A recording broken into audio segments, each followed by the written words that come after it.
वस्सलाह। ए ईमान वालो, मदद तलब करो सब्र से और नमाज से। कुरान कहता है ए ईमान वालो, मदद तलब करो सब्र से और नमाज से। हुसैन ने किसी की मदद नहीं ली। आज वो दो दौलतें हमारे पास है, सब्र और नमाज। भाई भाई में थोड़ी सी बात होती है तो सब्र का पैमाना छलक जाता है। सब्र करने की वो सलाहियत, वो जज्बा, वो ताकत हमारे अंदर है नहीं। हालांकि सब्र वो इबादत है कि सब्र की बुनियाद पर बंदा रब के कुर्बे खास में पहुंचा करता है। सब्र की बुनियाद पे बंदा रब के करीब जाता है, और वो सब्र हमारे पास है नहीं। दूसरी चीज नमाज।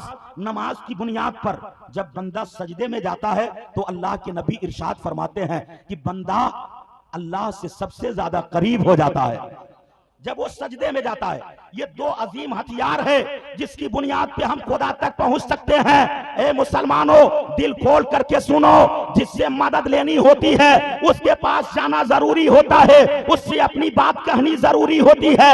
लिहाजा जब अल्लाह से मदद लेनी है तो अल्लाह के पास भी जाना जरूरी होगा, और अल्लाह से नंबर शरीफ पे जलवाबार बावकारुल मिल्लत इस्लामिया, हाज़रीन महफिल, पर्दानशीन ख्वातीन इस्लाम, अस्सलामु अलैकुम व रहमतुल्लाहि व बरकातुहू।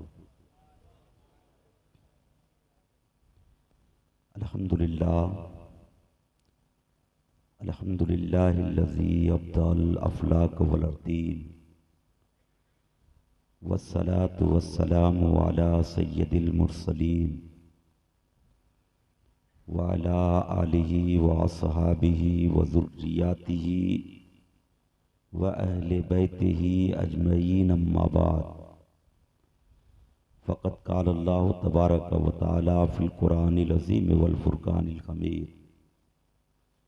फ़अऊज़ु बिल्लाहि मिनश शैतानिर रजीम, बिस्मिल्लाहिर रहमानिर रहीम। या अय्युहल्लज़ीना आमनुस्तईनु बिस्सब्रि वस्सलाह, इन्नल्लाहा मअस्साबिरीन। सदक़ल्लाहुल अज़ीम व बल्लगना रसूलहुन नबियुल अमीनुल मतीनुल मुबीनुल करीम। नहनु अला ज़ालिका लमिनश शाहिदीन व शाकिरीन, वल्हम्दुलिल्लाहि रब्बिल आलमीन।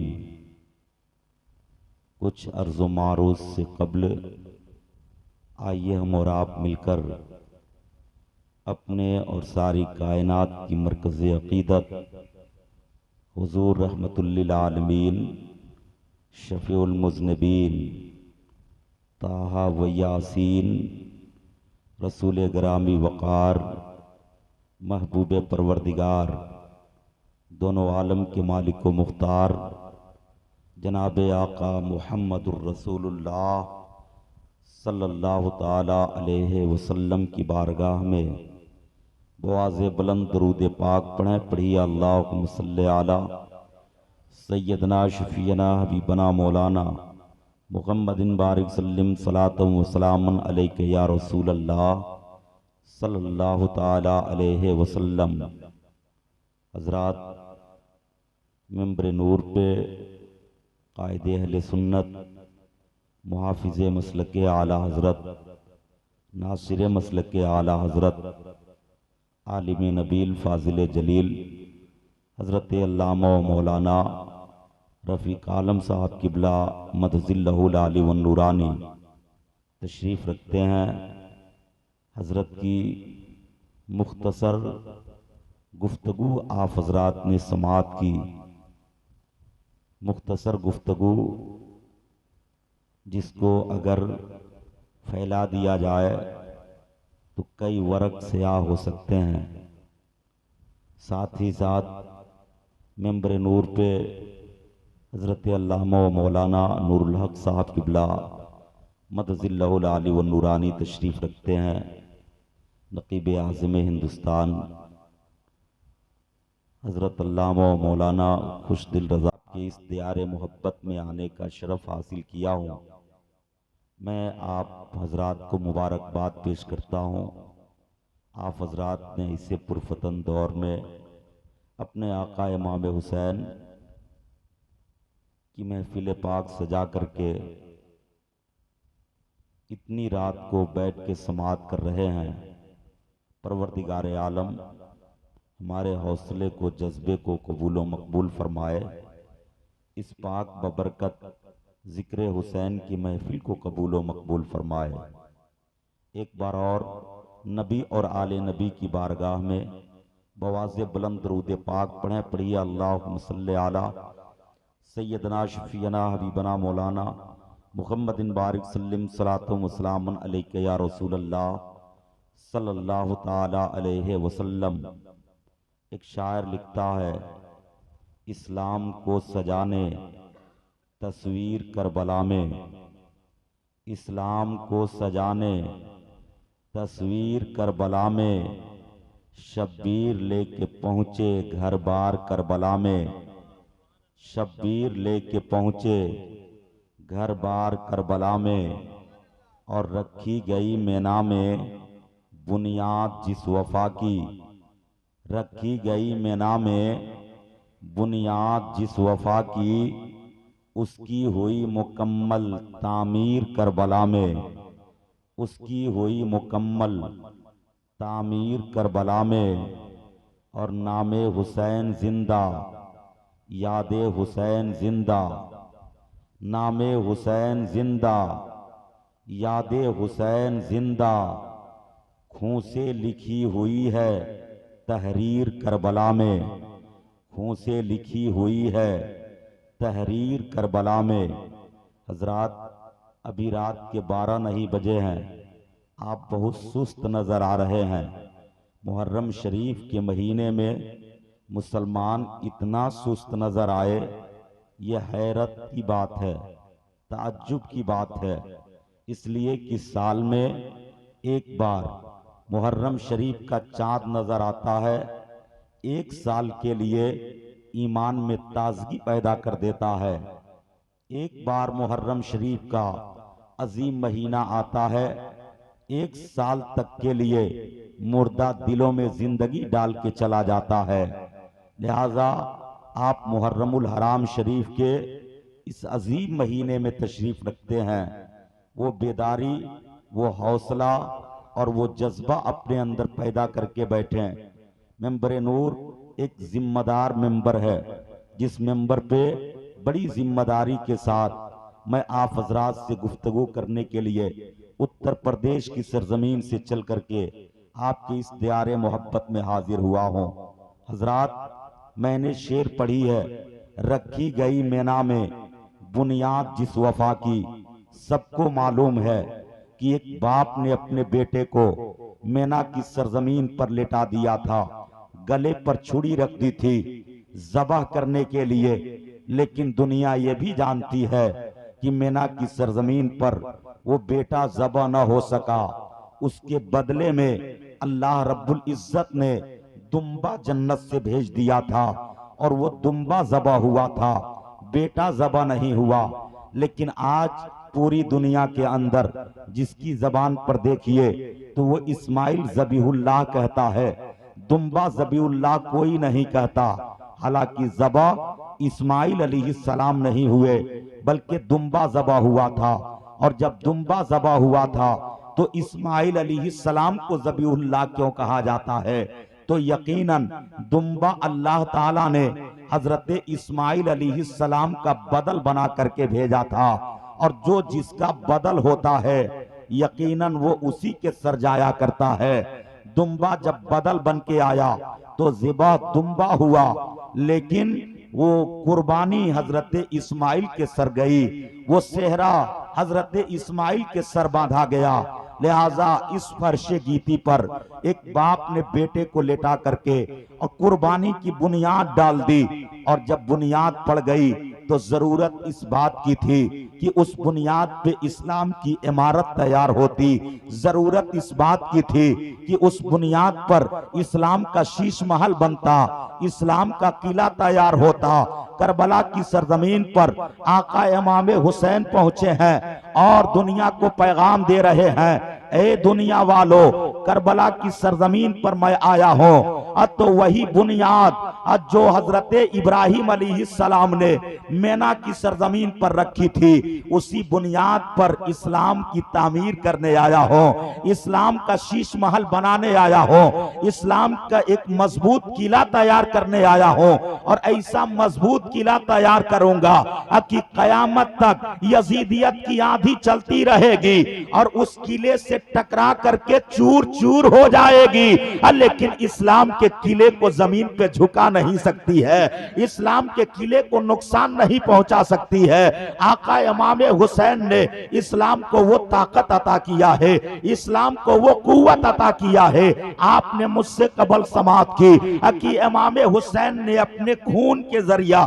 इस्लाम के पौधे को हरा भरा किया है। यकीनन ये सदका मेरे इमाम का है। करबला की सरजमीन पर अगर आका इमाम हुसैन पहुंचे न होते और अपने खानदान को कटाए न होते, अपने आप को कुर्बान न किए होते, तो यकीनन इस्लाम हम तक न पहुंचा होता। आज दुनिया के अंदर अगर मस्जिदें नजर आ रही हैं तो हुसैन की शहादत का सदका है, अगर मीनारे नजर आ रहे हैं हुसैन की शहादत का सदका है, अगर अजानें हो रही हैं तो हुसैन की शहादत का सदका है, अगर हमारे सर पे टोपी और दस्तार नजर आ रहे हैं तो हुसैन की शहादत का सदका है, अगर मदरसे नजर आ रहे हैं तो हुसैन की शहादत का सदका है, हमारे घरों में कुरान की तिलावत हो रही है तो हुसैन की शहादत का सदका है। मैं कहना चाहूंगा ए मेरे इस्लामी भाइयों, आज हमारे पास अगर ईमान की दौलत है, नमाज रोजे हज ज़कात जैसे अमाल की दौलत है, तो करबला में गर्दन कटाने वाले इमाम हुसैन का सदका है। अगर करबला की सरजमीन पर हुसैन गर्दन कटाए न होते, खानदान लुटाए न होते, तो आज हमारे पास ईमान की दौलत न होती, आज हमारे पास कुरान जैसी अजीम दौलत न होती, आज हमारे पास इस्लाम जैसा पसंदीदा अल्लाह का दीन न होता, आज हमें चलने का तरीका न मालूम होता, न खाने का तरीका मालूम होता, न शादी ब्याह करने का तरीका मालूम होता, न जिंदगी गुजारने का तरीका मालूम होता। अब पता क्या चला, करबला की सरजमीन पर हुसैन ने सब कुछ लुटा के हमें और आपको जिंदगी गुजारने का मजहब के दायरे में दस्तूरे हयात अता कर दिया, दस्तूरे हयात अता कर दिया। आका इमाम हुसैन करबला शरीफ की सरजमीन पर शहीद हुए। सवाल ये पैदा होता है कि इमाम हुसैन नबी के वो चहीते हैं कि मेरे नबी दुनिया के अंदर अपने नवासे हुसैन से कितना प्यार करते हैं, कितना प्यार करते हैं। उतना प्यार कोई नाना अपने नवासे से नहीं किया जितना प्यार मेरे नबी ने अपने नवासे से किया है, और दुनिया को पैगाम दिया है कि नाना और नवासे का जो रिश्ता होता है वो बड़ा मजबूत रिश्ता होता है। ये पैगाम मेरे मुस्तफा ने दिया है। मेरे आका अलैहिस्सलाम जब भी हजरत फातिमा के घर के तरफ से गुजरते, अगर हुसैन के रोने की आवाज आपके कान से टकराती तो आवाज देते, मेरी बेटी मेरे हुसैन को रुलाया मत करो, मेरे हुसैन के रोने से मेरे दिल को तकलीफ पहुंचा करती है। मैं पूछना चाहूंगा मुसलमानों, जब हुसैन के रोने से नाना के दिल को तकलीफ पहुंचा करती है, तो जब 3 दिन का भूखा प्यासा रख करके करबला की सरजमीन पर उस हुसैन को कत्ल किया गया होगा, उस वक्त उनके नाना के दिल पे क्या गुजरा होगा। जरा सर पे हाथ रख करके सोचिए, नाना और नवासे का रिश्ता कितना मजबूत है कि मेरे आका अलैहिस्सलाम अपने नवासे हुसैन को कभी अपने कांधे पे बैठाते थे, कभी अपने गोद में बैठाते थे। अगर करबला की तारीख पढ़ेंगे तो आपको पता चलेगा, आका इमाम हुसैन करबला में शहीद हुए। क्यों शहीद हुए? आका इमाम हुसैन नबी के इतने प्यारे थे, एक बार नबी दुआ कर देते परवरदिगारे आलम इमाम हुसैन को बचा लेता, इमाम हुसैन शहीद ना होते। लेकिन मेरे आका अलैहिस्सलाम ने दुआ क्यों नहीं फरमाया कि मौला मैं हुसैन से मोहब्बत करता हूँ, लिहाजा हुसैन को तू बचा ले कि मेरा हुसैन करबला में कटने ना पाए, मेरा हुसैन करबला में शहीद ना होने पाए। मौला तू मेरे हुसैन को बचा ले। तो मैं कहना चाहूंगा कि दुनिया के अंदर अगर कोई भी बच्चा इम्तिहान का फार्म भरता है तो कोई माँ और बाप ये दुआ नहीं करते कि मौला मेरे बेटे को इम्तिहान से बचा ले, बल्कि हर माँ और बाप ये दुआ करते हैं मौला मेरे बेटे को इम्तिहान में कामयाबी अता फरमा दे। हर माँ बाप यही दुआ करते हैं। लिहाजा नाना कैसे ये दुआ करते कि मौला मेरे बेटे को शहादत के उस अजीम दर्दे से बचा ले, मेरे बेट में नवासे को कत्ल होने से बचा ले। ये कैसी दुआ करते नबी? बल्कि मेरे नबी ने अब ये दुआ की है कि मौला हुसैन के ऊपर जब जुल्म सितम के पहाड़ तोड़े जाए तो मेरे हुसैन को सब्र की दौलत अता करना, मेरे हुसैन को सब्र की तौफीक अता करना, मेरे हुसैन को हिमालय जैसी सब्र अता करना कि मेरा हुसैन सब्र करता रहे और उसके निगाहों के सामने एक एक कुर्बान होते रहे। यकीनन ऐसा हुआ कि नहीं हुआ? नाना ने एक बार भी दुआ नहीं किया मौला मेरे नवासे को कत्ल होने से बचा ले। नाना ने यही दुआ किया कि मौला मेरे नवासे को शहादत का दर्जा अता कर, उस इम्तिहान में मेरे नवासे को कामयाबी अता फरमा। हजरत माँ फातिमा भी यही दुआ करती थी कि मौला मेरे बेटे हुसैन को करबला में कामयाबी अता फरमा, करबला के इम्तिहान में उसे पास फरमा। हजरत मौला अली भी यही दुआ करते थे मौला मेरे बेटे हुसैन को कामयाबी अता फरमा। अब कोई ये दुआ नहीं करता था कि मेरे बेटे को उस इम्तिहान से बचा ले या उस इम्तिहान से बचा ले, कत्ल ना होने दे। वरना हजरत अली का आलम यह है कि जिस तरह से नाना नबियों का इमाम है, मौला अली वलियों का इमाम है और माँ फातिमा जन्नती औरतों की सरदार है। तीनों का जवाब नहीं है दुनिया में, तीनों का जवाब नहीं है। अगर फातिमा दुआ कर देती क्या अल्लाह कबूल नहीं करता? बिल्कुल कबूल करता। अगर मौला अली दुआ करते क्या अल्लाह कबूल नहीं करता? बिल्कुल कबूल करता। लेकिन इन तीनों लोगों में किसी ने दुआ ही नहीं की, दुआ ही नहीं की। जिसने भी दुआ की कामयाबी की दुआ की। सन 60 हिजरी में जब हजरत अमीर माविया दमिश्क की सरजमीन पर लकवा की बीमारी में मुब्तला होते हैं और मुब्तला होने के बाद बीमार पड़ गए, वक्त के हकीम और तबीब आते रहे, आने के बाद इलाज करते रहे, इलाज पे इलाज चलता रहा। नतीजा ये निकला, एक दिन अमीर माविया ने अपने चाहने वाले मानने वालों से कहा कि ये मेरे मानने वालों, ऐसा लगता है मैं बच नहीं पाऊंगा, मैं इंतकाल कर जाऊंगा, मैं चाहता हूं कुछ वसीयत करने के लिए। तो उस वक्त लोगों ने समझाया, ऐ अमीर माविया, मौत और जिंदगी तो खुदा के हाथ में है, आप ये कैसे कह रहे हैं कि मैं लगता है कि इंतकाल कर जाऊंगा। गोया अमीर माविया को ये यकीन हो चुका था, अमीर माविया ये समझ चुके थे कि अब मैं बचूंगा नहीं, अब मैं इंतकाल कर जाऊंगा। इसलिए अमीर माविया ने यह बात कही और वसीयत करने की बात की थी। जब अमीर माविया ने वसीयत की बात की तो आपके चाहने वालों ने कहा आप कैसी वसीयत करना चाहते हैं? तो अमीर माविया ने कहा कि अगर मैं इंतकाल कर जाऊं तो मुझे गुस्ल दिया जाए, मुझे कफन पहनाया जाए। लेकिन ऐ लोगों, मैंने अपनी जिंदगी के अंदर आकाए कौनैन अलैहिस्सलातु वस्सलाम के 5 तबर्रुकात हैं जिनको मैंने संभाल करके रखा है। एक मेरे नबी के कमीसे मुबारक, एक मेरे नबी के अज़ारे मुबारक, एक मेरे नबी के नाखून के तराशाए मुबारक, एक मेरे नबी के बाले मुबारक और एक मेरे नबी के चादरे मुबारक। ये 5 तबर्रुकात मुस्तफा जाने रहमत के हैं जिनको मैंने संभाल के रखा है। मैं ये वसीयत करना चाहता हूँ, अगर मैं इंतकाल कर जाऊं तो कफन की जगह नबी की कमीज और तहबंद पहना दिया जाए और नबी के नाखून के तराशाए मुबारक को मेरे सजदों के निशान पे रख दिया जाए और मेरे नबी के बाले मुबारक को मेरी आंखों में सजा दिया जाए और मेरे नबी के चादरे मुबारक में मुझे लपेट करके कब्र में सुला के खुदा के हवाले कर दिया जाए, खुदा के हवाले कर दिया जाए। वो लोग कान खोल के सुन लें जो हजरत अमीर माविया पे उंगुश्त नुमाई करते हैं। हजरत अमीर माविया सहाबी रसूल हैं। हजरत अमीर माविया एक सच्चे आशिक रसूल हैं और अमीर माविया का मकाम बहुत बड़ा ऊंचा है। यह अलग बात है कि अमीर माविया का बेटा यजीद है। अमीर माविया का मकाम, अमीर माविया की एक बहन है जो मेरे नबी की निकाह में है, जिनका नाम हजरत उम्मे हबीबा है।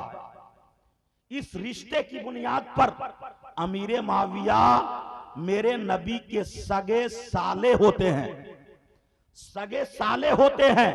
यही तक महदूद नहीं, अमीर माविया वो सहाबी रसूल हैं कि मेरे नबी ने अपनी हयात जाहिरी में इरशाद फरमाया था कि मेरे पर्दा फरमाने के बाद 30 साल तक खिलाफत का दौर रहेगा।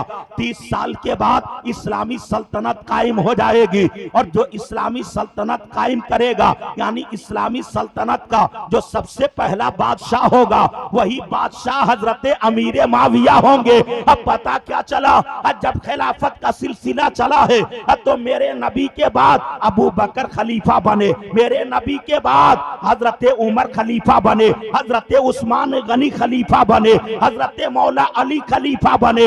मौला अली के बाद उनके बड़े बेटे हजरत इमाम हसन खलीफा बने।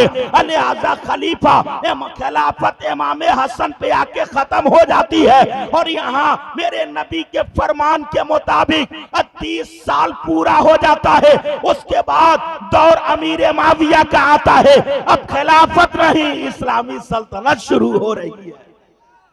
लिहाजा अमीर माविया वो है। अमीर माविया के हवाले से मेरे आका ने अपनी हयात जाहिरी में इरशाद फरमाया था कि जो इस्लामी सल्तनत का पहला बादशाह होगा वो शहर कुस्तुनतुनिया पे पहला लश्कर भेजेगा और जो पहला लश्कर भेजेगा वो लश्कर के लोग बख्शे बख्शाए होंगे, वो लश्कर के लोग जन्नती होंगे। आज कुछ बेहुद्दा दिमाग रखने वाले लोग कहते हैं कि उस लश्कर में यजीद भी शामिल था, उस लश्कर में यजीद भी शामिल था। लेकिन आप इस्लामी तारीख पढ़िए, आपको पता चलेगा कि उस लश्कर में जो यजीद शामिल थे वो यजीद कोई और थे। उस वक्त तो यजीद की उम्र 4 बरस की थी, लिहाजा उस लश्कर में वो कहां जाता। यजीद बिन माविया की उम्र 4 बरस की थी, वो बचपने की मंजिल में था, उस लश्कर में शामिल नहीं हो सकता था। लिहाजा उस लश्कर में जो यजीद नामी शख्स शामिल था वो कोई और था और वो सब के सब बख्शे बख्शाए थे। उसी लश्कर में हजरत अयूब अंसारी भी मौजूद थे, हजरत अयूब अंसारी भी थे। मुलाहिजा कीजिए, ये लश्कर जब शहर कुस्तुनतुनिया पे हमला किया, हमला करने के बाद उस शहर के लोग निकले और बगल में एक नदी बहती है, उस नदी को पार करके उस पार चले गए। बगल में एक दरिया है, उस दरिया को पार करके उस पार चले गए और जब उस पार चले गए तो जाहिर सी बात है वो लोग दरिया पार किए होंगे तो पानी में दौड़ के थोड़ी पार किए होंगे। कश्ती और नाव से पार किए होंगे। जितनी कश्तियां और जितनी नाव थे वो सब के सब पे सवार होके उस शहर के लोग उस पार चले गए। और अमीर लश्कर के हुक्म से जब मुसलमानों ने उनका ताक़ुब किया, उनका पीछा किया, तो दरिया के साहिल पे आके ठहर गए। और ठहरने के बाद कहा अमीर लश्कर से कि ए अमीर लश्कर, न किसी नाव का इंतजाम है, न किसी कश्ती का इंतजाम है, हम दरिया उस पार कैसे जाएंगे? वो सब के सब उस पार चले गए, हम उनसे मुकाबला कैसे करेंगे? हम उनका पीछा कैसे करेंगे? तो अमीर लश्कर ने एक जुमला इरशाद फरमाया था, ए मेरे नौजवान साथियों, इस जुमले को अपने दिल की तख्ती पे नोट करके लेके जाना। अमीर लश्कर के कमांडर ने कहा था कि हम वो मुसलमान हैं, हमें न कश्ती की जरूरत है न नाव की जरूरत है, हम तो वो मुसलमान हैं कि अगर जबान पे कलमे तैयबा और सीने में नबी की मोहब्बत लेके अगर हिमालय की चोटी से टकरा जाए तो हिमालय की चोटियां रेजा रेजा हो जाए। हमारे अंदर वो ताकत पाई जाती है, हमारे अंदर वो कुव्वत पाई जाती है। ए मुसलमानों, आज दरिया पार करने का मामला है, तुम कश्ती की बात करते हो, तुम नाव की बात करते हो। या रसूल अल्लाह का नारा लगाओ और अपने घोड़े को दरिया में डाल दो। मुसलमानों ने नारा लगाया, या रसूल अल्लाह के नारे से जिसको प्यार है, अरे जिसने ये नारा लगाया उसका बेड़ा पार है। जैसे नारा लगाया और घोड़े को दरिया में डाला है, दरिया ने रास्ता दे दिया और वो लोग उस पार चले गए। अल्लामा इकबाल की नजर पड़ती है, इकबाल ने कलम उठाया और लिख दिया कि दश्त तो दश्त है, दरिया भी न छोड़े हमने, दश्त तो दश्त है, दरिया भी न छोड़े हमने, अरे बाहरे जुल्मात में दौड़ा दिए घोड़े।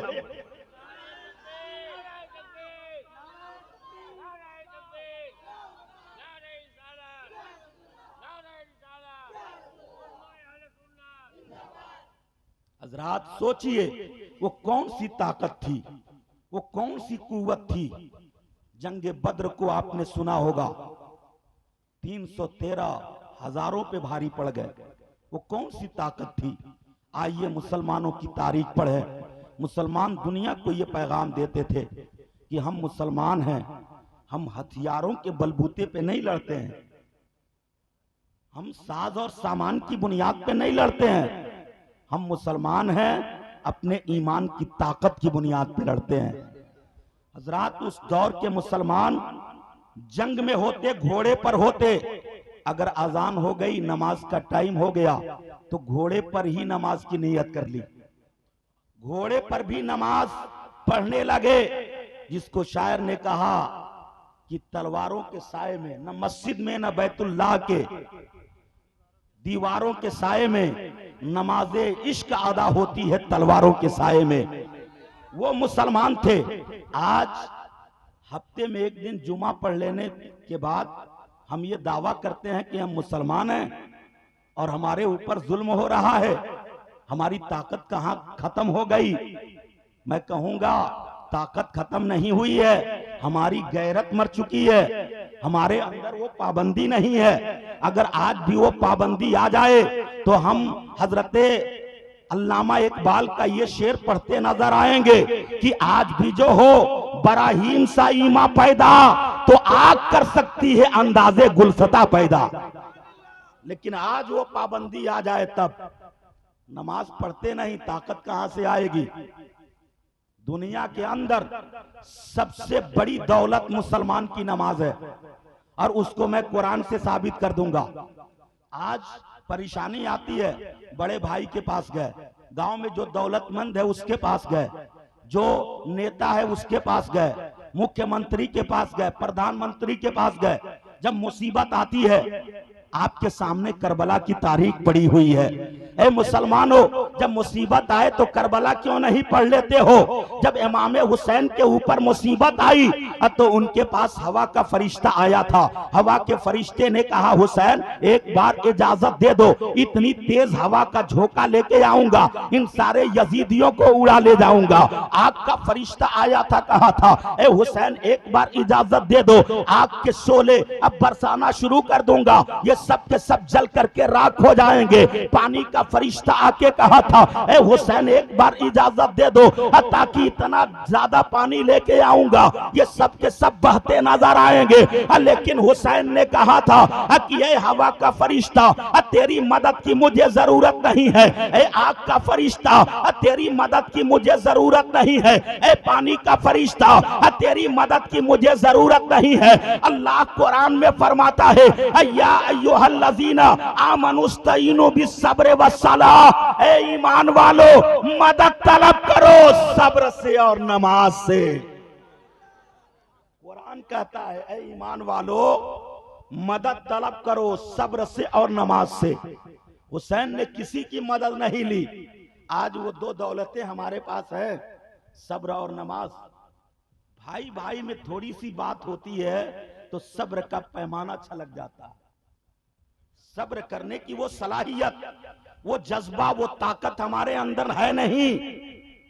हालांकि सब्र वो इबादत है कि सब्र की बुनियाद पर बंदा रब के कुर्बे खास में पहुंचा करता है।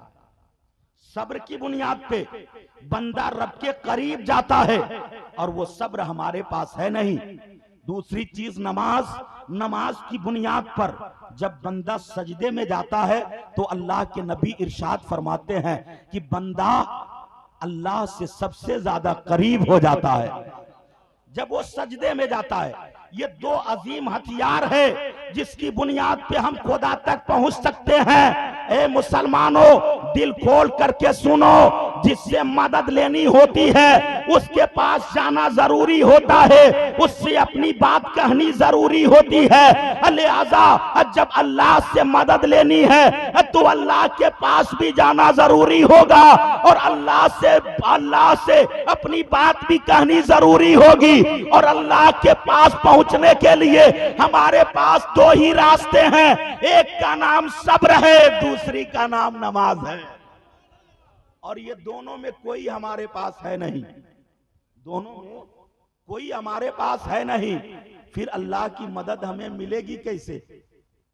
जंगे बद्र में 313 मुसलमानों के पास सब्र की दौलत भी थी, नमाज की दौलत भी थी, तो अल्लाह ने गैब से उनकी मदद फरमाई।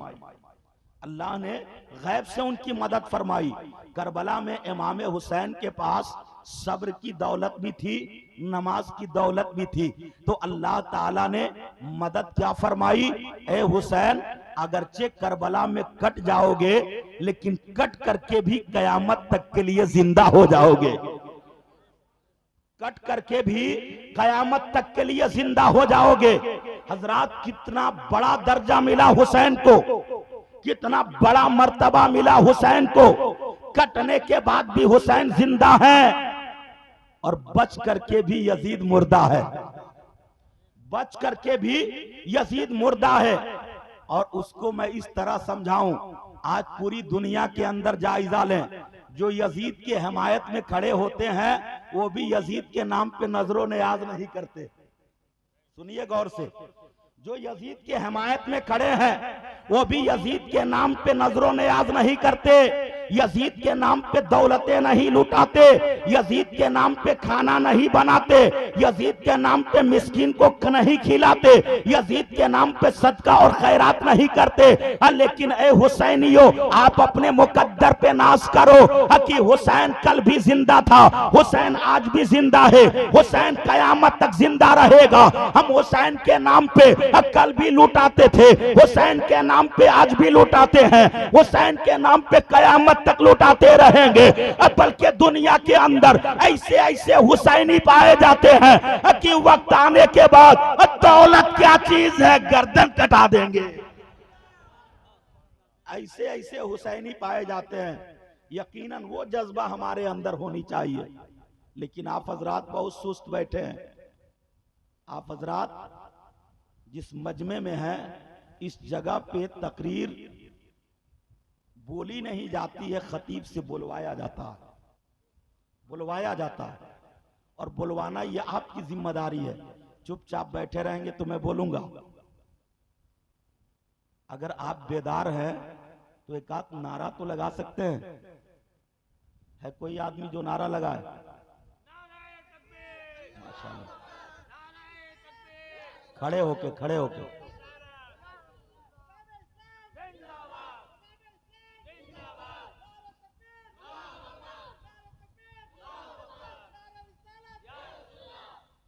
हजरात, तो दमिश्क की सरजमीन पे हजरत माविया, अमीर माविया का इंतकाल हुआ सन 60 हिजरी में।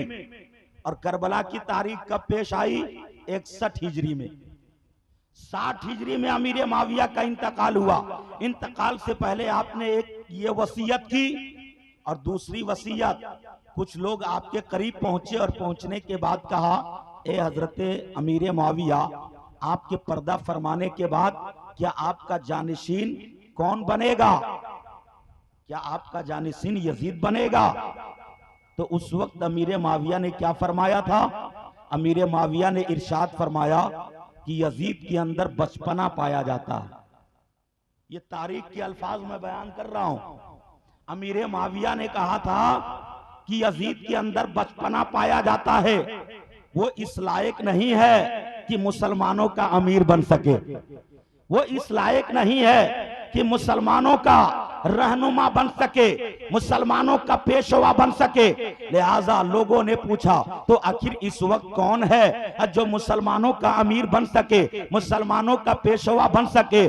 तो अमीर माविया ने बाज़ाब्ता तौर पे इरशाद फरमाया था, इस वक्त अगर पूरे अरब की सरजमीन पर कोई इस्लाम का पेशवा और इस्लाम का बादशाह बनने के लायक है, इस्लाम का खलीफा बनने का लायक है, तो पूरे अरब की सरजमीन पर वो हुसैन इब्ने अली की जात है जो इस्लाम के बादशाह बनने के लायक है, जो मुसलमानों के अमीर बनने के लायक है। उनके अलावा कोई नहीं है। ये यजीद ने बाज़ाब्ता तौर पे कहा था, ये अमीर माविया ने बाज़ाब्ता तौर पे कहा था। और उसके बाद अमीर माविया ने इशारा फरमाया कि कागज और कलम लाया जाए। अमीर माविया की बारगाह में कागज और कलम पेश किया जाता है। अमीर माविया ने उस पे खत लिखा और उसके अंदर यह भी लिखा कि मेरे बाद मुसलमानों का अमीर हुसैन इब्ने अली बनेंगे।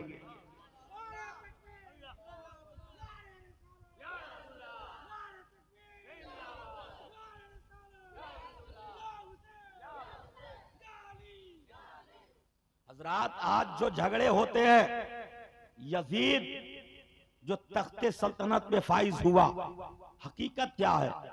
हुसैन यजीद जैसे नहीं थे, इसलिए कि हुसैन मुत्तकी और परहेजगार थे। उनको न हुकूमत की लालच थी, न उनको दौलत की लालच थी, न उन्हें दुनिया की लालच थी। हुसैन को लालच किस बात की होती और क्यों होती? अल्लाह के नबी ने दुनिया के अंदर खुद इरशाद फरमा दिया था कि मेरा हुसैन जन्नती जवानों का सरदार है, मेरा हुसैन जन्नती जवानों का सरदार है। जो जन्नती जवानों का सरदार हो, उसे दुनिया की लालच क्यों? आप सुनेंगे हुसैन ने दौलत को कैसे ठोकर मारा था। आइए आगे बढ़िए। इमाम हुसैन के पास एक कासिद अमीर माविया का ये खत लेकर के चला है मदीना शरीफ के लिए। और जब रवाना हुआ तो रास्ते में यजीद कुछ अपने नालायक दोस्तों के साथ पहुंचता है और उस कासिद को रोक लेता है। रोकने के बाद खत छीन लेता है। छीनने के बाद लेकर के आया और उसमें रद्दो बदल कर दिया। जहां इमाम हुसैन का नाम लिखा था, वहां उसने अपना नाम लिख लिया और उस खत को रख लिया और बिल्कुल चुप हो गया, सकूत इख्तियार कर लिया। अब इंतजार करने लगा कि मेरा बाप कब इंतकाल करेगा, अमीर माविया कब पर्दा करेंगे, अमीर माविया कब दुनिया से जाएंगे, ताकि मैं अपना वाला काम करूंगा। इंतजार करते करते वो वक्त आ ही गया कि अमीर माविया पर्दा कर गए। अमीर माविया का इंतकाल होता है और उनके इंतकाल के बाद आपका वो नाअहल बेटा, आपका वो जालिमो जाबिर बेटा, आपका वो फासिको फाजिर बेटा, आपका वो नाअहल बेटा अब फिरौने जमाना बन करके तख्ते सल्तनत पे फाइज होता है। और जब तख्ते सल्तनत पे बैठता है तो बैठने के बाद उसको अपनी हुकूमत का अगर खतरा महसूस होता है तो मदीने शरीफ की सरजमीन पर हुसैन इब्ने अली मौजूद हैं, हजरत अब्दुल्ला इब्न जुबैर मौजूद हैं, हजरत अब्दुल्ला इब्न उमर मौजूद हैं। लिहाजा उसने सबसे पहला जो काम किया कि मदीने का गवर्नर वलीद बिन उकबा के पास खत लिखा और वलीद बिन उकबा से कहा, ए वलीद बिन उकबा, मदीने शरीफ की सरजमीन पर मेरा खत पाने के बाद सबसे पहले हुसैन इब्ने अली से मेरी बैत ले लेना, अब्दुल्ला इब्न जुबैर से मेरी बैत ले लेना, अब्दुल्ला इब्न उमर से मेरी बैत ले लेना। अब बिलखुसूस हुसैन इब्ने अली ने अगर मेरी बैत कर ली तो फिर दुनिया का कोई माई का लाल मेरी बैत से इनकार नहीं कर सकता है। लिहाजा खतरा हुसैन इब्ने अली से था, इसलिए कि यजीद जानता था कि मैं नाहक पे हूं, मैं इस लायक हूं नहीं कि मैं मुसलमानों का बादशाह बन सकूं, मेरे अंदर हजार कमियां हैं। राइटर किताबों के अंदर लिखता है दुनिया के अंदर वो कौन ऐसा पाप नहीं जो यजीद में न पाया जाता हो। इससे अब आप अंदाजा लगाइए यजीद कितना बड़ा पापी था और इतना बड़ा पापी मुसलमानों का अमीर बन सकता है, और वो भी इमाम हुसैन की मौजूदगी में, नबी के अहले बैत की मौजूदगी में। कोई बर्दाश्त करे या ना करे, लेकिन मेरे मुस्तफा के अहले बैत कैसे बर्दाश्त करते अगर उनकी मौजूदगी में यजीद खलीफा बन जाता तो दुनिया ये समझती कि वो हक पे था। तभी तो हुसैन ने एतराज नहीं किया, तभी तो हुसैन ने उसका दिफा नहीं किया, उसका इनकार नहीं किया। अगर यजीद तख्त पे बैठ जाता और हुसैन कुछ नहीं बोलते तो दुनिया समझती कि यजीद भी हक पे था, और यजीद का किरदार भी मुसलमानों का आइडियल बन जाता। यजीद का किरदार भी मुसलमानों के लिए उस पर अमल करना जरूरी हो जाता। और यजीद शराबी था तो क्या मुसलमान शराब पीते? यजीद जानी बदकार था तो मुसलमान जानी और बदकार बन के जिंदगी गुजारते। यजीद जो मैभा मां से शादी का हुक्म दिया यही तक महदूद नहीं, यजीद वो बदबख्त शख्स है कि जब तख्ते सल्तनत पे फाइज होता है तो मुसलमानों की मां मेरे नबी की बीवी हजरत आयशा सिद्दीका के पास निकाह का पैगाम भेजा था, जो किसी कीमत पे मुसलमानों के लिए जायज नहीं, हराम है, हराम है। इसलिए कि मेरे नबी के अज़वाज हम मुसलमानों की सगी मां से बढ़कर हैं, सगी मां से बढ़कर हैं, और उनके पास उसने निकाह का पैगाम भेजा। इससे आप अंदाजा लगाइए कि यजीद कितना बड़ा बदचलन था, यजीद कितना बड़ा गुनहगार था। लिहाजा वो यजीद वलीद बिन उकबा के पास खत लिख दिया, वलीद बिन उकबा के पास कासिद खत लेके गया। जाने के बाद उसने खत को दिया, वलीद बिन उकबा ने खत पढ़ा, पढ़ने के बाद इमाम हुसैन इब्ने अली को अपनी दारुल इमारत के अंदर बुलवाया, बुलवाने के बाद अदब एहतराम के दायरे में बैठाया, बैठाने के बाद खत पढ़ करके सुनाया। जब खत पढ़ करके सुनाया तो हुसैन इब्ने अली ने क्या जवाब दिया, कहा कि ये वलीद बिन उकबा, तुम्हें मालूम है यजीद कैसा आदमी है, यजीद के अंदर कितनी बुराइयां हैं, यजीद के अंदर कितनी बेहयाइयां हैं। ऐ वलीद बिन उकबा, यजीद किसी कीमत पे खलीफा बनने के लायक नहीं है।